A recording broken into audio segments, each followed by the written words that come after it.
Bismillahirrahmanirrahim. Alhamdulillahi rabbil alamin. Wa bihi nasta'inu ala umuri dunya waddin. Wassalatu wassalamu ala asyrafil anbiya'i wal mursalin. Sayyidina wa maulana Muhammadinil mab'uts rahmatan lil alamin. Amma ba'd. Khafillah rahimakumullah. Alhamdulillah, tidak henti-hentinya puji dan syukur kita panjatkan kehadirat Allah Subhanahu wa taala atas limpahan nikmat-Nya yang terus-menerus dianugerahkannya kepada kita semua. Salawat dan salam juga marilah senantiasa kita haturkan kepada suri teladan kita, junjungan kita Sayyidina Muhammad Rasulullah sallallahu alaihi wasallam. Semoga kita semua termasuk di kalangan umat beliau yang mendapatkan syafaatnya pada hari kiamat kelak nanti. Pada kesempatan hari ini kita memasuki pembahasan awal masih pengantar dari kitab Mabahis fi Ulumil Quran yang disusun oleh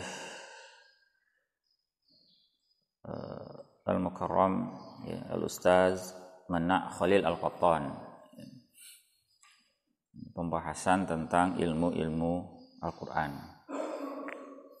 Ini yang kita pakai cetakan yang ke-7 ya. Cetakan yang ke-7. Kalau ada yang menggunakan cetakan sebelumnya juga boleh, meskipun bisa saja ada sedikit perubahan ya karena ada revisi tambahan dari beliau. Yang kita pakai cetakan ke-7 terbitan Maktabah Wahbah ya. Beliau ini salah satu guru besar di Universitas Al-Imam Muhammad bin Saud ya, Al-Islamiyah.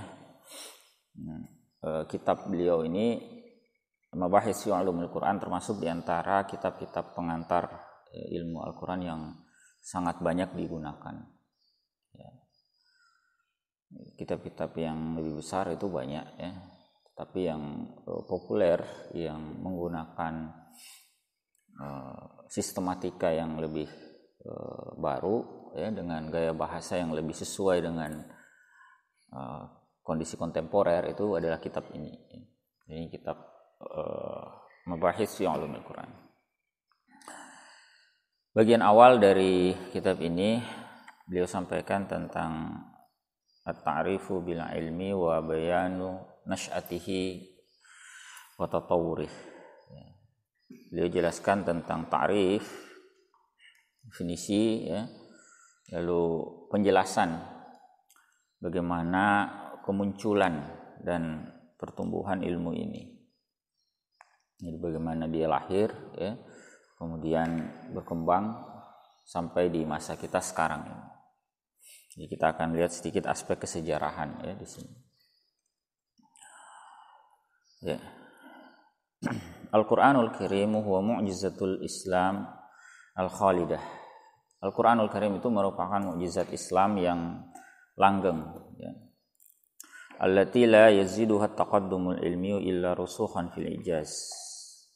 Yang tidaklah kemajuan ilmiah itu muncul kecuali semakin menunjukkan kedalaman kemujizatan Al-Quran.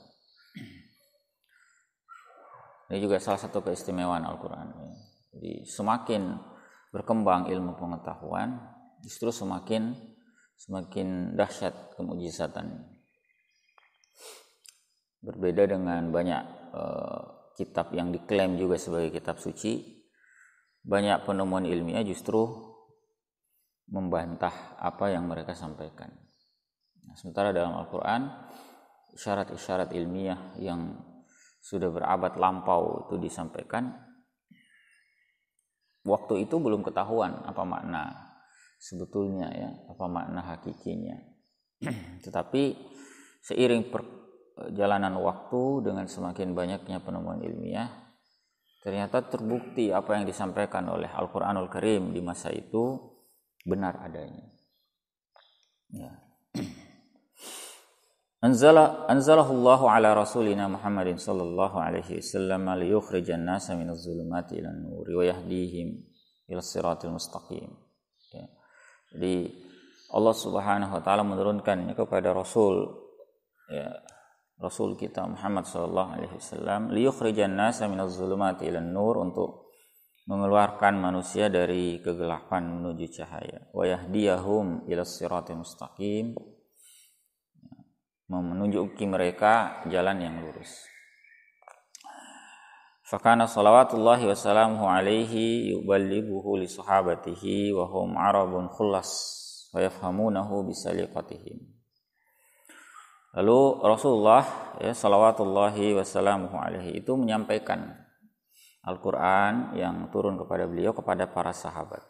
Mereka itu orang-orang Arab yang tulen, ya, orang-orang Arab asli yang bisa mudah memahaminya dengan salikah mereka, dengan kemampuan bahasa, dengan zauq, ya, bahasa yang mereka miliki. Beda dengan kita, ya. Kita itu karena salikah tidak ada, akhirnya meskipun dikasih Al-Quran, dikasih terjemahnya, itu belum tentu paham. Sementara mereka itu karena memang ilmu, kemudian zauq itu, ya, rasa berbahasa itu sedemikian kuat, ya, jangankan harokatnya, ya, tidak ada tanda-tanda baca yang lain pun mereka bisa paham, ya, tanpa titik, tanpa syakal, itu mereka bisa paham, ya. Dan kelebihan lain para sahabat ridwanullahi alaihim itu adalah wa izal tabasa alaihim fahmu ayatin minal ayati sa'alu Rasulullah sallallahu alaihi wasallam anha. Ini yang keistimewaan sahabat. Sudahlah mereka itu salikohnya kuat. Nah, kalau mereka sulit memahami, ya, satu ayat, mereka bertanya kepada Rasulullah sallallahu alaihi wasallam. Nah, tinggal tanya, ya Rasulullah, apa makna ayat ini? Ya. Kemudian beliau sampaikan beberapa contoh riwayat, ya, bagaimana Nabi SAW memberikan penjelasan kepada sahabat saat itu. Misalnya riwayat Bukhari Muslim di sini, rawas Syekhani wa ghairuhuma an Ibnu Mas'ud, ya, dari sahabat Abdullah bin Mas'ud radhiyallahu anhu. Qal, ya, beliau berkata, lamma nazzalat hazihil ayah alladzina amanu wa lam yalbisu imanahum bizulm. Ketika turun ayat ini salah satu ayat di surah Al-An'am, ya, di bagian dari rangkaian kisah Nabiullah Ibrahim alaihissalam. Itu ada ayat ungkapan, ya, allazina amanu, orang-orang yang beriman, walam yalbisu imanahum bizulm, ya, dan tidak mengotori keimanan mereka dengan kezaliman. Nah, tidak menodai iman mereka dengan kezaliman. Ketika membaca ayat itu, syaqqa dzalika 'alan nas, itu terasa berat, ya, ayat itu, ya, terhadap orang-orang, terhadap sahabat saat itu. Mereka berat, ya. Mereka berkata, faqalu ya Rasulullah wa ayyuna la yazlimu nafsa. Siapa di antara kami ini yang tidak menzalimi dirinya? Karena ayat itu kan bunyinya apa? Tidak menodai iman mereka dengan kezaliman. Sementara siapa, ya, di antara kami itu yang luput dari perbuatan zalim? Ya, ada saja, ya, kezaliman yang kita lakukan. Maka kemudian mereka bertanya kepada Nabi SAW, apa benar maknanya itu seperti itu? Karena kalau maknanya demikian, tidak ada di antara kita yang lolos, ya. Maka qal, beliau bersabda, innahu laisal ladzi tu'nun, bukan seperti itu, ya, bukan seperti yang kalian pahami demikian. Alam tasma'u maqala al-'abdus salih, ya, tidakkah kalian mendengar apa yang dikatakan oleh hamba yang saleh? Ini Luqman, ya. Di dalam surah Luqman itu ada ungkapan Luqman, dan itu dijadikan oleh Nabi SAW bentuk penafsiran terhadap ayat tadi. Apa yang dikatakan oleh Luqman ini? Di dalam surah Luqman itu disebutkan innasyirka lazulmun azim. Sesungguhnya syirik itu, ya, benar-benar kezaliman yang besar. Nah, setelah membacakan ayat itu Nabi menyatakan innama huwa syirk. Tidak lain yang dimaksud itu adalah syirik. Jadi yang dimaksud dengan ayat tadi di atas walam yalbisu imanahum bizulm, mereka tidak menodai keimanan mereka dengan kezaliman, itu maksudnya adalah tidak menodainya dengan perbuatan syirik. Gitu ya. Bukan kezaliman dalam pengertian yang lazim, yang umum ya, tapi yang dimaksud adalah syirik. Ya, wa kana Rasulullah sallallahu alaihi wasallam yufassiru lahum ba'dal ayat. Rasulullah sallallahu alaihi wasallam menafsirkan kepada mereka ya sebagian ayat. Meskipun tidak semua ya riwayatnya sampai. Nah, misalnya ya riwayat Muslim di sini akhraja Muslimun wa ghairuhu an Uqbah bin Amir. Beliau bersabda, sami'tu Rasulullah sallallahu alaihi wasallam yaqulu wa huwa 'alal mimbar. Aku mendengar Rasulullah sallallahu alaihi wasallam bersabda saat beliau di atas mimbar. Beliau sedang berkhutbah lalu menyampaikan bagian dari surah Al-Anfal ya. Wa a'iddu lahum mastata'tum min quwwah. Siapkan ya untuk menghadapi mereka, menghadapi musuh-musuh itu. Apa saja yang bisa kalian siapkan berupa kekuatan. Kekuatan apa saja yang bisa kalian upayakan. Nah, setelah membaca itu Nabi menyatakan ala innal quwwatar ramyi. Ya, sesungguhnya al-quwwah itu adalah ramyu, kemampuan memanah. Ya. Itu bagian penafsiran Nabi SAW. Yang dimaksud al-quwwah di situ ya, bukan sekedar kekuatan fisik ya, bukan sekedar apa ya. Ternyata kemampuan memanah itu juga bagian dari quwwah, kekuatan untuk menghadapi musuh. Ya, dan memang sepanjang sejarah pasukan pemanah itu dipakai di berbagai pasukan ya. Bukan hanya di dalam peradaban Islam tapi juga di peradaban-peradaban yang lain ya. Itu dipakai pasukan pemanah. Sampai sekarang pasukan pemanah itu masih ada ya. Meskipun mungkin juga ada dikembangkan jadi pasukan sniper ya kalau sekarang. Tapi pemanah juga masih dipakai. Ya. Nah, itu diantara penafsiran Nabi SAW. Ya, dalam kesempatan yang lain juga banyak ya beliau menafsirkan ayat Al-Qur'an. Beliau membaca ayat lalu kemudian menyebutkan yang dimaksud dengan ayat itu adalah ini ya. Ya, ketika misalnya beliau membaca bagian dari surah Al-Insyiqaq ya, ada firman Allah kalla bal ra'ana ala qulubihim ma kanu yaksibun ya. Beliau jelaskan bagaimana hati manusia itu ya ketika melakukan maksiat itu ditutupi oleh noktah hitam. Semakin banyak dia bermaksiat, semakin banyak ya, semakin gelap hatinya oleh noktah hitam itu, semakin terjerumus dia ke dalam kemaksiatan dan seterusnya. Ya, itu diantara penjelasan Nabi SAW. Jadi banyak sekali ya. Selain itu, wa harrasas sahabata ala talaqqil Qur'anil Karim. Ala talaqqil Qur'anil Karim min Rasulillah sallallahu alaihi wasallam wa hifzihi wa fahmi. Beliau juga mendorong, memotivasi sahabat untuk apa? Talaqqil Qur'an. Talaqqil Qur'anil Karim untuk memperoleh Al-Quranul Karim dari Rasulullah SAW, mentalaki, ya, menerima secara langsung. Kemudian juga wa hifzihi wa fahmihi, menghafalkan dan memahaminya. Wa kana dzalika syarafan lahum. Ya, itu menjadi kemuliaan bagi mereka. Jadi para sahabat itu juga kalau dapat Al-Quran itu langsung dari Nabi SAW itu juga menjadi kebahagiaan. Ya, menjadi kemuliaan, kebanggaan bagi mereka dibandingkan misalnya dapat dari sahabat lain. Ya, mereka lebih bahagia kalau mendapatinya langsung dari Rasulullah sallallahu alaihi wasallam. Nah, sini contoh ya.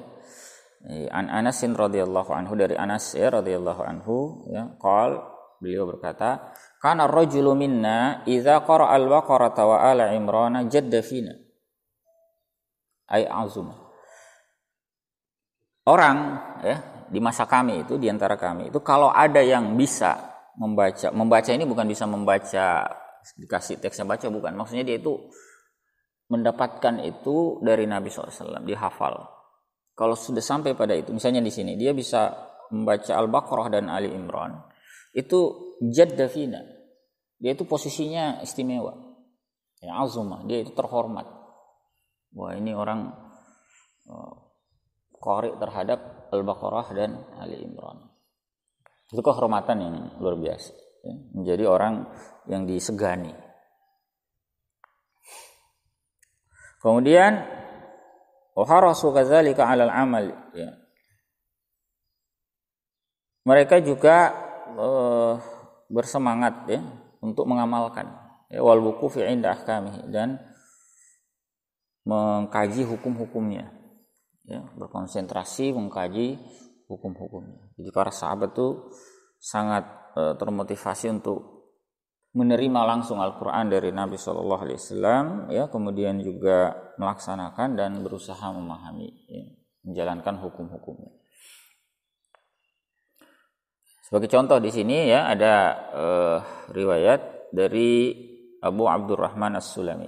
Ini dia mengatakan, ya, ruya an Abi Abdurrahman As-Sulami annahu qala haddatsana alladzi kanu yuqri'unana Al-Quran ka Utsman bin Affan wa Abdullah bin Mas'ud wa ghairihima annahum kanu idza ta'allamu minan nabi sallallahu alaihi wasallam 10 ayatin lam yujawizuha hatta yata'allamu ma fiha minal ilmi wal amal. Nah, ini bagian dari kultur yang agak hilang sekarang ini. Kita tidak mengatakan bahwa program-program tahfiz menghafal Al-Quran itu tidak penting. Itu juga penting, sangat penting malah, ya. Tapi jangan dilupakan bahwa Al-Quran itu bukan sekedar dihafal, ya, tetapi harus mengkristal dalam diri kita, ya, harus betul-betul kita pahami. Di sini disebutkan, ya,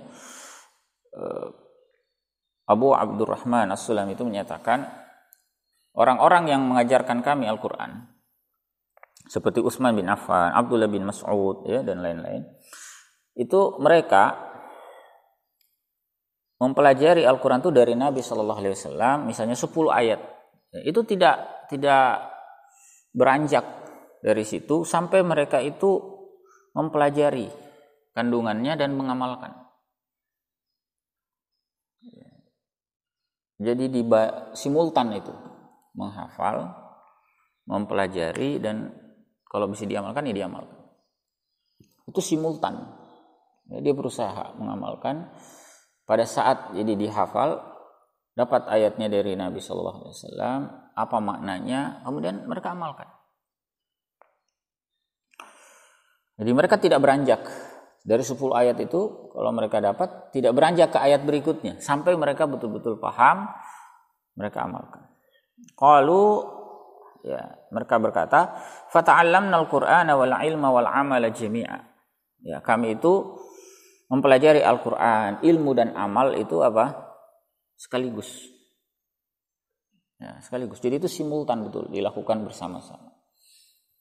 Jadi jangan Al-Quran itu sekedar apa dihafal, atau kalaupun dipelajari sekedar teoretis, sebagai sekedar pengetahuan akademis, ya, tidak boleh, ya. Al-Quran itu pedoman hidup kita hafalkan, ya, kita pelajari dalam konteks untuk diamalkan dan diajarkan, ya. Di hak Al-Quran itu kan untuk kita bisa menjadi yang terbaik itu apa? Mempelajarinya untuk apa? Mengajarkan dan mengamalkan. Nah, selain itu juga ikhwafillah rahimakumullah, Nabi SAW itu juga untuk menjaga orisinalitas Al-Quran, kemudian konsentrasi para sahabat terhadap Al-Quran itu, walam ya'zal lahum Rasulullah sallallahu alaihi wasallam fi kitabati syai'in anhu siwal Quran. Beliau tidak mengizinkan mereka, para sahabat, ya, kecuali nanti ada beberapa orang tertentu, ya, secara umum tidak diizinkan untuk menulis apapun selain Al-Quran. Jadi yang boleh ditulis hanya Al-Quran. Khasyata an yaltabisal Qur'ana bi ghairi. Khawatir Al-Qur'an itu bercampur dengan yang lain. Jadi meskipun Nabi itu jelaskan maknanya begini, itu sahabat tuh hanya boleh menulis yang merupakan wahyu. Penjelasan Nabi itu tidak ditulis, nanti bercampur. Ya. Misalnya di sini ya, rawa Muslimun an Abi Sa'id al-Khudri anna Rasulullah SAW qala. Ini riwayat Muslim dari sahabat Abu Sa'id al-Khudri ya radhiyallahu anhu. Sesungguhnya Rasulullah sallallahu alaihi wasallam bersabda, "La taktubu anni." Jangan menulis dari aku. Maksudnya menulis hadis, ya. Wa man kataba anni ghairal Qur'an falyam. Siapa menulis dariku selain Al-Qur'an, hapus. Nah, jadi memang penulisan hadis itu di masa Nabi SAW itu dibatasi, ya, ada pelarangannya. Kemudian wahaddisu anni wala haraj, sampaikan hadis dariku tidak ada masalah, boleh ya menyampaikan hadis, maksudnya dalam bentuk tradisi lisan. Makanya dulu periwayatan hadis di masa-masa awal itu didominasi oleh periwayatan lisan, ya, dari mulut ke mulut. Nah, belum boleh ditulis. Al-Quran saja yang agar tidak bercampur. Kemudian beliau tegaskan, wa man kadzdzaba alayya muta'ammidan falyatabawa maq'adahu minan nar. Ini riwayat mutawatir ini. Riwayat yang sangat terkenal. Siapa berdusta atasku secara sengaja, falyatabawa maq'adahu minan nar. Silahkan siapkan tempat duduknya di neraka. Kemudian wala in kana Rasulullah sallallahu alaihi wasallam qad azina li ba'd sahabatihi ba'da dzalika fi kitabatil hadis, ya, meskipun juga memang Rasulullah SAW memberikan izin kepada sebagian sahabatnya setelah itu, ya, setelah pelarangan tadi untuk menulis hadis, jadi ada sebagian yang diizinkan, ya, tetapi fa inna ma yattasilu bil Qur'ani dhalla ya'tamidu 'ala riwayati bit talqini fi ahdi Rasulillah sallallahu alaihi wasallam fi khilafati Abi Bakr wa Umar radhiyallahu anhu. Ya, tetapi Al-Qur'an itu terus bersandar kepada riwayat yang mereka terima di masa Rasulullah sallallahu alaihi wasallam. Ya, artinya sudah kokoh, ya, Al-Qur'an itu, ya, periwayatannya mutawatir. Baik itu di masa Nabi SAW, di masa khilafahan Abu Bakar, Umar, ya, radhiyallahu anhu. Ya, baru kemudian ya ja'at khilafatu Utsman. Datanglah masa kekhilafahan Utsman, ya, radhiyallahu anhu.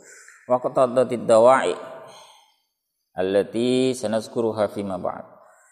Yang kemudian dibutuhkan, ya, ada kebutuhan, ya, yang akan kita sebutkan nanti, untuk mengumpulkan ila jam'il muslimin ala mushafin wahid, untuk menyatukan kaum muslimin itu ke dalam mushaf yang satu. Ya, sempat kita ceritakan dulu, ya, mengapa di masa Utsman itu dikumpulkan menjadi satu mushaf, ya, karena banyaknya kesalahan membaca Al-Qur'an. Salah satu faktornya itu karena semakin banyaknya orang-orang non-Arab masuk Islam, orang-orang ajam itu, yang tadi salikohnya itu kurang, sehingga membaca itu kadang-kadang salah, ya, ada ayat dibaca salah, ya. Yang salahnya itu fatal sekali, ya, sebagaimana pernah kita contohkan, membaca misalnya dalam surah Taubah bagian ayat kedua itu, ya, anallaha bari'um minal musyrikina wa rasuluh, sungguhnya Allah berlepas dari orang-orang musyrikin dan rasulnya. Rasulnya itu diikutkan dengan bacaan yang salah, dibaca wa rasulihi, ya, diikutkan kepada orang-orang musyrikin, sehingga artinya Allah berlepas dari orang musyrikin dan juga berlepas dari Rasul. Padahal bacaan yang betul itu diatofkannya kepada Allah. Sesungguhnya Allah dan Rasulnya berlepas dari orang-orang musyrikin, atau sesungguhnya Allah berlepas dari orang-orang musyrikin dan juga Rasulnya berlepas dari orang-orang musyrikin.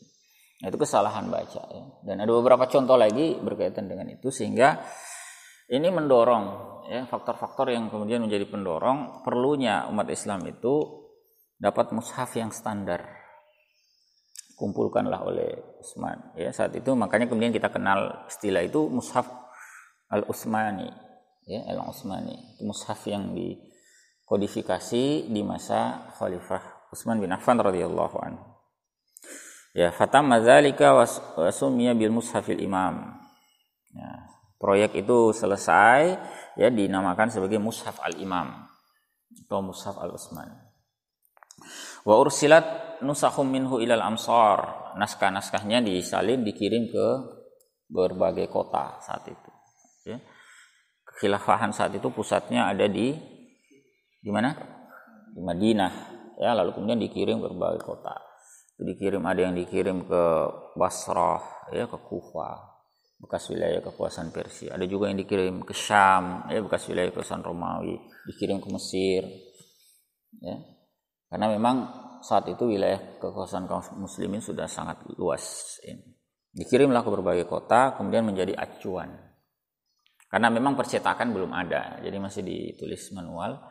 Naskah itu juga terbatas yang dikirim. Nah, nanti dari itu naskah itu kemudian menjadi induk lagi di masing-masing kota tadi, dibuat lebih banyak. Sumiyat kitabatuhu birrasmil Utsmani. Model penulisannya disebut sebagai rasam Utsmani. Nanti ada ilmunya sendiri ini ya, rasam Utsmani. Bagaimana model penulisan ala Utsmani ini. Karena tidak sama persis dengan penulisan bahasa Arab, ya. Tidak sama persis. Nanti ada banyak kaidah-kaidahnya yang berbeda dengan bahasa Arab secara umum. Nisbatan ilaih, ya, sebagai penisbatan kepada Khalifah Utsman. Wa yu'tabaru hadza bidayatan li ilmi rasmil Quran atau rasmul Quran. Ini kemudian dianggap sebagai permulaan, ya, ilmu rasm Al-Qur'an. Dianggap sebagai tonggak awal ilmu rasm. Rasm itu penulisan, corak penulisan Al-Qur'an. Summa kanat khilafatu Ali radhiyallahu anhu. Lalu tiba masa khilafah Ali, ya, masa Ali bin Abi Thalib radhiyallahu anhu jadi khalifah. Fa wada'a Abul Aswad Ad-Duwali bi amri minhu qawaidan nahwi siyanatan li salamatin nutqi wa dhabatan lil Qur'anil Karim.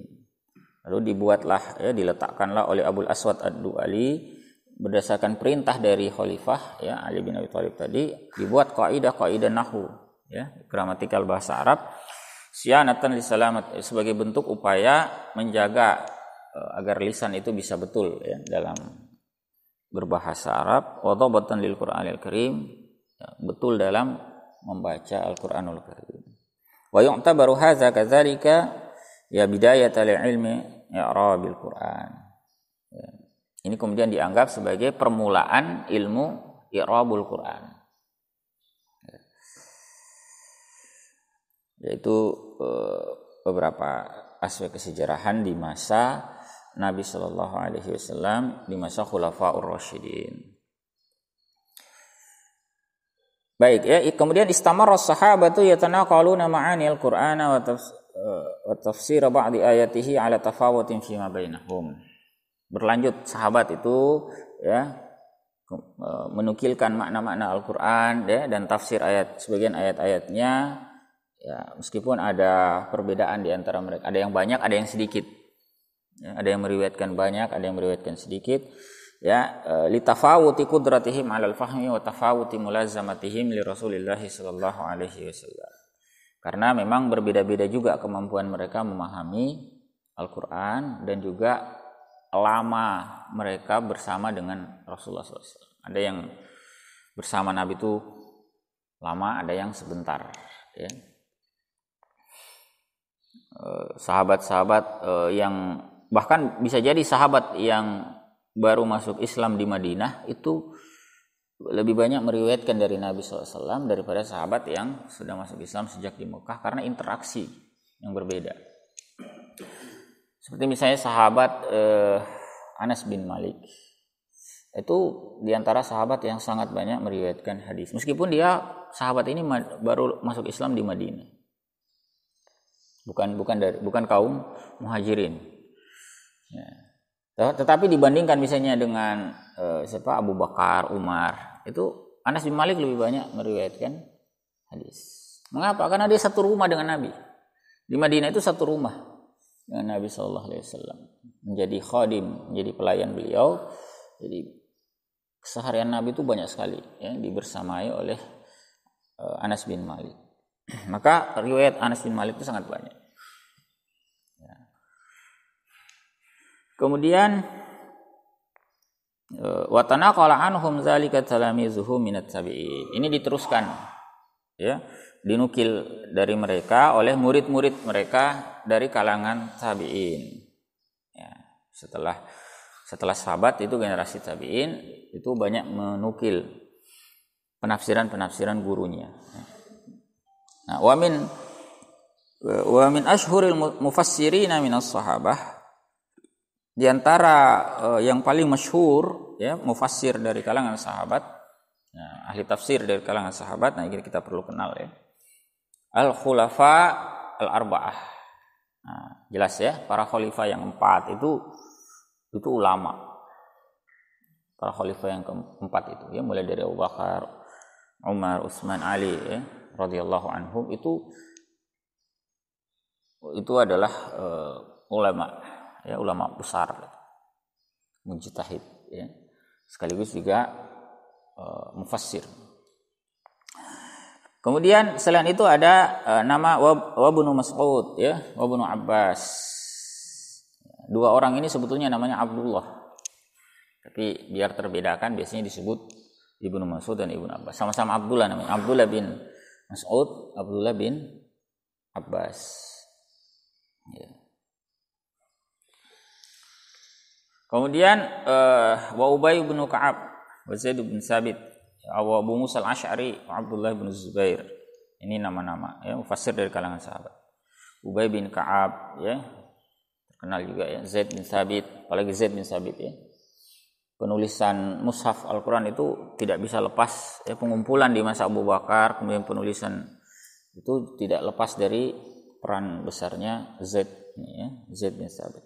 Juga sahabat Abu Musa al-Asy'ari ya, yang pernah menjadi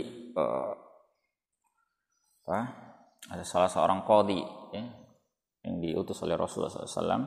Demikian pula dengan Abdullah bin Az-Zubair ya, juga banyak menafsirkan Al-Quran ya, karena juga dibimbing ya oleh Aisyah radhiyallahu anha, istri Nabi sallallahu alaihi wasallam. Wa qad kasuratir riwayat fi tafsir, banyak ya riwayat dalam tafsir itu, an Abdullah bin Abbas, wa Abdullah bin Mas'ud, wa Ubay bin Ka'ab ya. Itu banyak riwayat. Kalau buka misalnya tafsir misalnya Imam As-Suyuti ya, Durrul Mansur, atau tafsir Ibnu Katsir ya, tafsir Ibnu Jarir ya, itu banyak sekali mengutip riwayat dari sahabat ini, Abdullah bin Abbas atau Ibnu Abbas, Abdullah bin Mas'ud ya, atau Ibnu Mas'ud, Ubay bin Ka'ab. Wa ma ruya anhum la yatadammanu tafsiran kamilan lil Qur'an, tetapi yang diriwayatkan dari mereka itu belum mencakup penafsiran utuh Al-Qur'an. Jadi tidak semua ayat Al-Qur'an itu ada riwayat dari mereka. Wa inna ma yaqtasiru ala ma'ani ba'dil ayati bi tafsiri ghamidhiha wa tawdihim mujmaliha. Tidak lain itu sebatas makna